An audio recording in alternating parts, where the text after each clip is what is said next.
How we doing, everyone? I hope we had a great Thanksgiving weekend. Hope we rested. I hope we ate a lot. I hope we're ready for tomorrow. I want to make sure that I got this in, and this could be useful for the back end of your presentation for some of the wrapping up and what you might need to do going forward. But for all intents and purposes, Chapter 9 is marketing research for social media.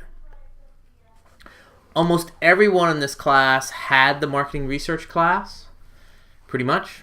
So I'm going to go through a few basics, and then I'm going to add some flavor into my own perspective here. Okay. So you guys know that I've been preaching bottom up.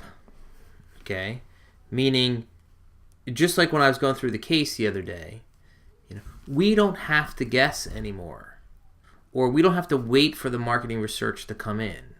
We can go out and use a social media listening tool and do searches and do queries and probably get a preliminary feel for where the crowd's head is at. Okay?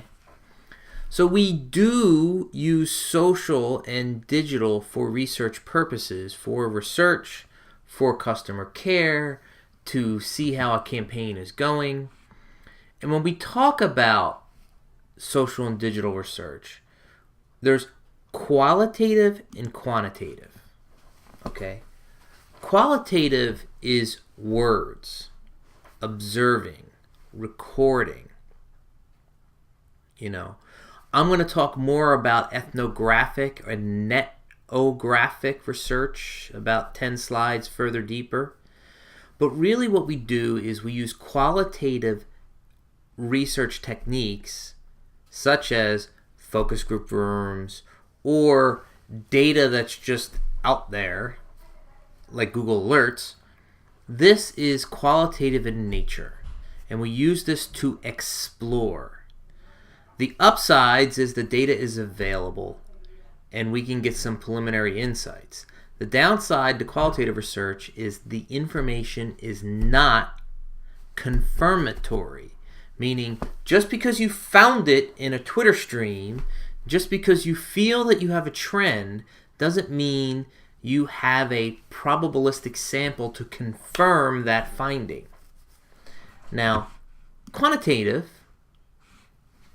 tends to be more confirmatory in nature, tends to be more probabilistic in nature, tends to have a stronger mathematical sampling frame. Qualitative research is usually words. Quantitative research is usually numbers. Qualitative research usually has small sample size. Quantitative research tends to have larger sample sizes. Now, everything that I just said is more for traditional marketing research when we're talking about pen and paper. We can now do qualitative with words with a large sample that we never really were able to do before without an extensive amount of time and extensive amount of money, time and money. We could do qualitative pretty good now. The issue is that qualitative is still exploratory in nature, not confirmatory. It's still not probabilistic. So we still need quantitative and traditional quantitative as well. Okay? So,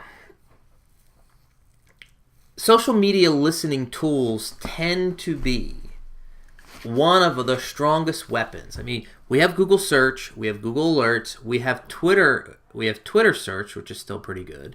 Facebook has search as well. But really, the social media listening tools, such as Sprout Social, Radiant 6, these are, tracks. Social mention is pretty weak. It's not really all that great.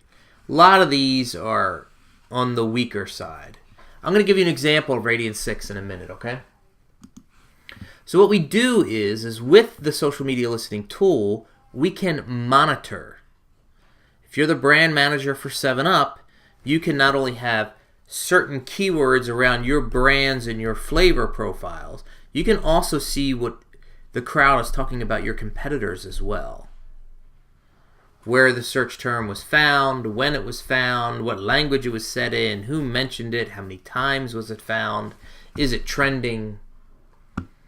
We can also do sentiment analysis, which is usually positive and negative feel. Okay? Now, as I said in class, this is a billion-dollar question. There is lots of error related to sentiment. Okay? It doesn't do sarcasm well. We're just starting to program syntax phrasing into it. So it's tough. You could do a content analysis. You could go in and you could pull 4,000 tweets in the last week about a new product launch. And you could look for patterns within the text for particular content's findings. We call that content analysis. What we do is we code them, and we decide. In other words, we make a key. We make a key. We decide. You might look through all the text and say, well, there was a theme around this particular brand. There was a theme around this particular brand. There was a theme around being open 24 hours. And these are codes that you create for the content that you're analyzing. There's all kinds of errors. All research has issues, challenges, and we try to minimize these. There's a lot of coverage error issues when we're talking about just going into Twitter. Okay? It's not a probabilistic sample. It's a convenient sample. Related to that, we have sampling error. We have non-response bias as well. Could we be sampling the wrong Could we be using the wrong sampling frame?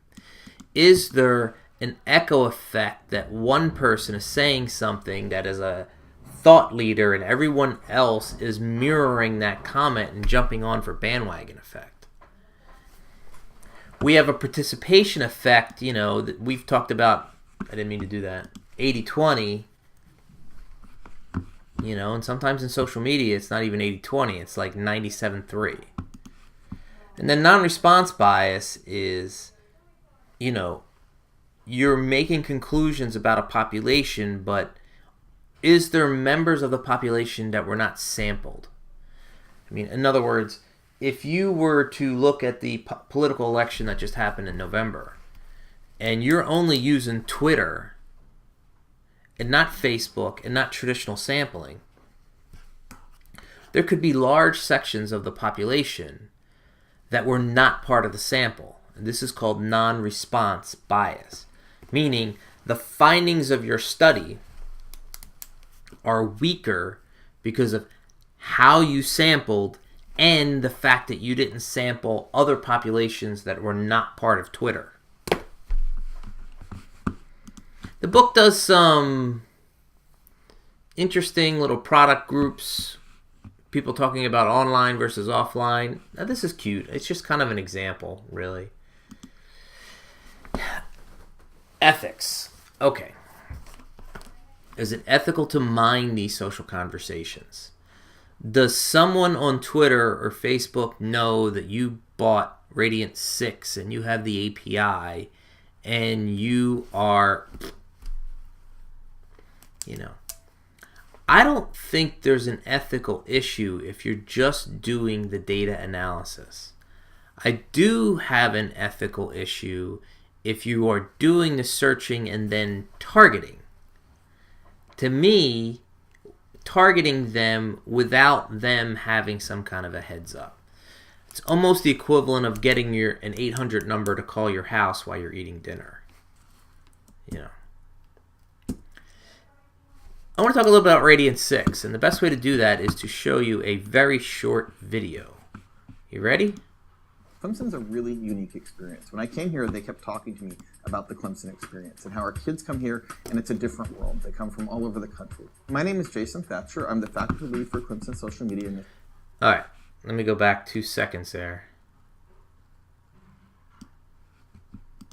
My name is Jason Thatcher. So when you see here, when we talk about social media dashboards, okay, this is the Radiant 6 social media listening software. And they're visualizing the data. So these are the keywords that they're looking for, Clemson Athletics.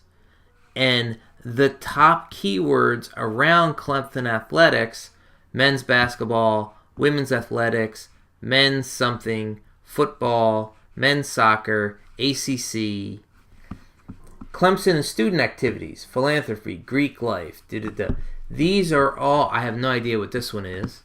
Clemson and outreach, advancement. So these are particular keywords that Clemson has in the social media listening system that they're monitoring.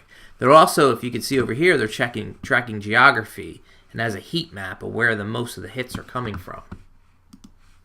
I'm the faculty lead for Clemson Social Media Initiative. This room is actually really neat because what it represents is a state-of-the-art teaching room where we have a video wall here where we can punch through from 6 different PCs, and then the other side of the room can seat 15 students. The classroom is designed to be a collaborative workspace for teaching, but it's also a collaborative workspace for research. What the students are doing in the class are two things in parallel. On one hand, what they're doing is an individual project about something that they're interested in. We have 20 individual projects with 20 different results. I'm using Radiant 6 to monitor stock prices in relation to social media. And then the second piece they do, because Radiant 6 is actually a collaborative tool as well, is they're going to work in group projects. I'm a second-year doctoral student here in Management Information Systems. For these kids, it's a game changer. One of the great things about working with Dell and Radiant 6 is being able to go back to my class after a meeting and go, I was just talking to Dell, or I was just talking to Radiant 6, and here's the next big thing that's coming. Listening and engagement with our customer has always been a priority for Dell. So this social media listening command center that you see here, it's an extension of our heritage. Working with Clemson University and Radiant 6 has been a fascinating partnership. Education has been and continues to be a top priority for Dell. Partnering with Clemson University on bringing their vision on how to bring social media into their classroom and now to see what they have today, their own social media center, is fascinating. And as I look into the future, I think this is just the beginning. Clemson is going to have new ways of leveraging social media. A business student that is entering the world today. Okay, I think we got enough here. A little too much promo there towards the end. But I'm glad you got a chance to see it live in real time. Well, not real time, but a reenactment, so to speak. You know, good stuff.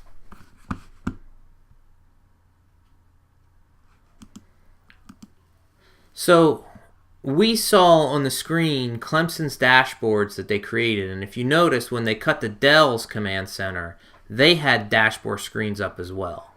And there's a number of different dashboards, metrics that you can display visually to see how things are going on. It could be a geographical split.